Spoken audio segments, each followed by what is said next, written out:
Olá, bem-vindos, sejam sempre bem-vindos ao meu canal, Silvana Coppola. Estou trazendo hoje mais uma dica de pintura a pedido de muitas pessoas que entram no canal e deixam seus recadinhos, né? Hoje eu vim trazer para vocês como eu faço transparências, tá? Eu fiz aqui o desenho de uma cortina, não sei se vocês vão conseguir enxergar, né? Mas eu vou trabalhar essa cortina com uma transparência.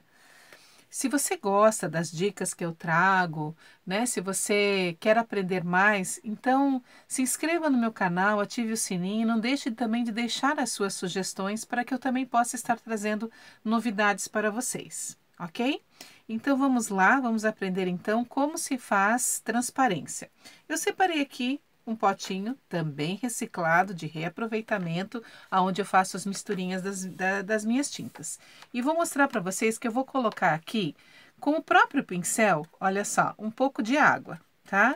Quando se fala em transparência, a gente fala em tinta aguada. Na verdade, eu brinco até com as minhas alunas e falo que nós precisamos fazer uma sujeirinha, uma água suja. É mais ou menos isso, olha só. Trouxe uma certa quantidade de água, dependendo do que eu vou trabalhar, certo? E vou colocar aqui uma gotinha de tinta branca. Literalmente uma gotinha, tá? Olha só. Venho aqui com a tinta branca, eu estou usando a tinta branca da Acrylex, tá? É uma tinta acrílica, Nature Colors, ok? Coloquei uma gotinha e vou acrescentar a minha água, já fazendo a mistura. Olha, vamos tentar trazer aqui para o cantinho, porque como é muita água e pouca tinta, né? Vamos tentar já trazer para um cantinho assim para ficar mais fácil de misturar, tá? Então é bem isso aqui que eu tô mostrando para vocês. Eu coloquei bastante água, tá? Vou colocar até um pouco mais e pouca tinta. Por que, Silvana, que você faz tanta água e pouca tinta? Quando se fala em transparência, se fala em pintar alguma coisa, né? Seja ela grande ou pequena, aí você vai mudar. A diferença, o que você vai mudar é a diferença da quantidade de tinta que você prepara e o tamanho do seu pincel. Digamos que você vai fazer uma transparência numa caixa. Então, você vai ter que ter um pincel maior e um pouco mais desse preparo que eu tô fazendo aqui, certo? Eu coloquei bastante água para fazer o seguinte trabalho.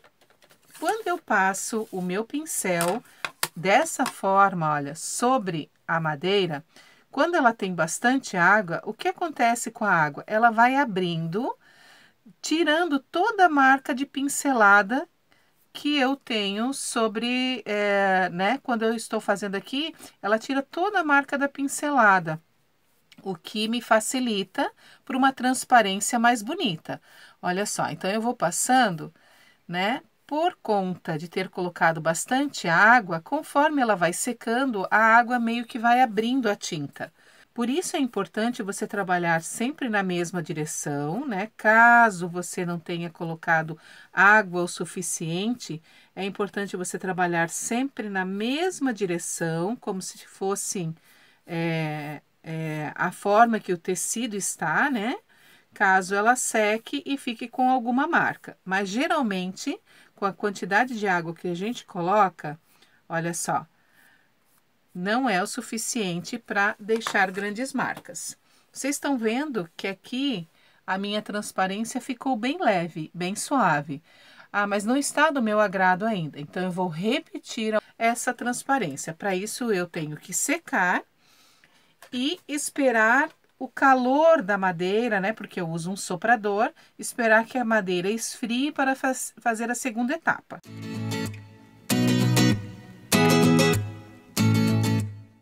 Outra coisa importante que eu esqueci de colocar é que vejam que eu passei no fundo uma tinta escura. Aqui eu passei propositalmente uma tinta concreto, tá? Ela é assim mais forte, né? Para que a gente consiga ver e observar melhor a transparência. Se você for fazer uma transparência em tonalidades claras, faça o inverso. Digamos que você tenha um fundo claro e queira fazer uma cortina de voal de outra cor. Aí sim você pode escolher uma cor para jogar na sua transparência, certo? Geralmente a gente procura ter fundos mais escuros para que a nossa transparência fique mais real. Ou então, né, quando você estiver fazendo transparência de vidros e tudo mais, é importante que você tenha um pouquinho da diferença da cor para que ela realmente apareça. Se fosse um vidro que eu fosse fazer aqui, por exemplo, já seria uma transparência boa para um vidro normal, tá? Mas como eu quero fazer uma cortina, eu quero que ela fique um pouco mais clara. Então agora eu vou repetir a operação. Para isso, eu peguei até um pincel um pouquinho maior, porque senti que o meu estava muito pequeno, né? Então eu peguei um pincel um pouco maior, hidratei ele nesse momento e vou continuar fazendo aquilo, né, de passar a tinta. Vou continuar fazendo a passagem da tinta, olha só, dessa forma. Podem ver que com a quantidade de água, ela tende a abrir um pouquinho mais e dá essa sensação, né, de acúmulo de água mesmo. Eu vou repassando o meu pincel quantas vezes forem necessárias para retirar esse acúmulo de água, olha só. E aí eu começo a perceber que a minha transparência começa realmente a ter uma reação diferente a ponto de ficar com cara de transparência mesmo. Vou tirando todo o excesso e vou trazendo para a parte seca, olha só. Passo o meu pincel ali na parte úmida, tirando todo o excesso da água e vou trazendo aqui para a minha parte seca. Hoje eu não vou ensinar ainda como flotar a cortina. Isso eu vou deixar para a próxima aula, certo? Nesse momento eu quero que vocês aprendam apenas a técnica de como fazer a transparência. Coloquei aqui novamente um pouco de tinta com água e vou tirando. Ah, mas aqui já está praticamente pronto, Silvana, e aqui tem que tirar o excesso. Então eu vou limpando num paninho, olha só, deixo um paninho de lado e vou tirando o excesso, então, que fica no pincel, no meu paninho, para que eu não perca essa continuidade aqui, né, do meu trabalho com transparência, tá? Então, olha só, fazendo isso, como tinha bastante água, notem que eu tenho poucas marcas de pincelada. Antes de secar, eu vou deixar um pouquinho a água agir, porque a água vai agindo sobre a madeira e meio que puxando a tinta, fazendo com que o excesso dela realmente se perca ali, tá? Quando eu vejo que ela começou a secar, eu agora completo a secagem. E já começo a perceber que a minha cortina já tem uma outra visualização. Ela começa a aparecer. Estão vendo? Olha só. Vou novamente e eu sempre vou, isso é uma dica importante, acrescentando água, tá? Porque às vezes a água, dependendo do calor, por exemplo, aqui na minha cidade agora está frio. Mas se você tiver um dia quente, com muito calor, você vai ver que a água ela vai evaporando e a tinta vai ficando, né, como vai ficando aqui residual. Na verdade, ela vai a água evapora e a tinta fica. E aí você vai tendo a tinta mais pura novamente. Por isso é importante, toda vez que você for fazer a transparência, colocar um pouquinho de água na tinta para evitar isso, tá? Vou mais uma vez e aí eu cheguei num ponto de transparência que eu quero. Então, eu vou fazendo isso até ter a satisfação de que a minha transparência já está no ponto ideal para a minha pintura. Você vai escolher isso, tá? Você vai escolher a forma de fazer, certo? Olha só, dessa forma. Estão vendo que a água vai puxando, né, a tinta de uma forma que a marca da pincelada vai saindo. E quando a gente seca, a gente só vê realmente a névoa sem aqueles riscos que o pincel, né, deixa quando a gente pinta normalmente com a tinta pura, tá? Ela vai tirando essas marcas, por isso a importância da água nesse momento para fazer. Já vi também algumas dicas de pessoas que batem o mop por cima até sair toda a marca da pincelada. também pode ser feito isso, mas numa transparência de um vidro, tá?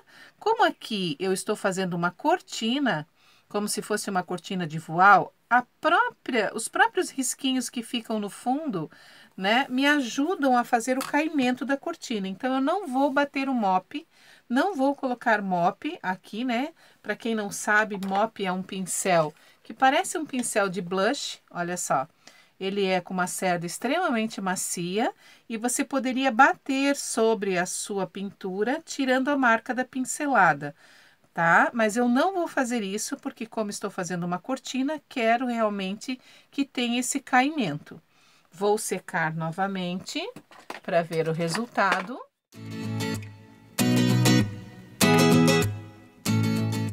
Prontinho. No meu ver, para a minha transparência, para o que eu quero fazer, está ótimo, porque nós ainda vamos flotar essa peça e vamos também fazer todo o acabamento, digamos. Se eu quiser fazer uma estampa nessa cortina, como é que eu faço? Como é que eu faço um barrado? Como é que eu faço uma renda nessa cortina? Como é que eu faço todo jogo de luz e sombra, né? Existe uma importância de a gente aprender aqui, porque quando se fala em um tecido transparente, você faz uma dobra, se o tecido é transparente, você vai enxergar a dobra lá embaixo. Como, por exemplo, aqui eu tenho essa bonequinha, olha só. Eu tenho aqui o vestidinho dela. Se eu fizer uma dobra nesse vestido, eu não estou enxergando a minha dobra lá embaixo. Por quê? Porque nesse tecido não existe transparência. Mas se esse meu tecido aqui fosse um voal, fosse transparente, a partir do momento que eu fizesse uma dobra, eu conseguiria visualizar a dobra de baixo. Então, como que a gente representa isso na pintura? Como que nós vamos fazer isso, né, funcionar e ficar assim visualmente parecido com uma cortina de verdade? Isso eu vou deixar então para nossa próxima aula, certo? Hoje é importante que vocês treinem este passo aqui. Parece ser simples, não, mas é simples, é fácil. Só que muitas vezes, até você aprender a quantidade de água e a quantidade de tinta, demora um certo tempo. Então, eu vou dar para vocês um prazo para vocês treinarem essa etapa. E semana que vem eu vou estar voltando, fazendo com vocês transparência com uma estampa. O que eu consigo fazer numa estamparia, né? Numa cortina transparente, ok? Então, semana que vem nós nos encontramos novamente na próxima aula. Voltamos para aprender a fazer os flotados da nossa cortina. E, por último, vou ensinar também uma renda, ok? Fiquem ligadinhos e espero que vocês estejam gostando dessas dicas de pintura decorativa. Obrigada e até a próxima semana!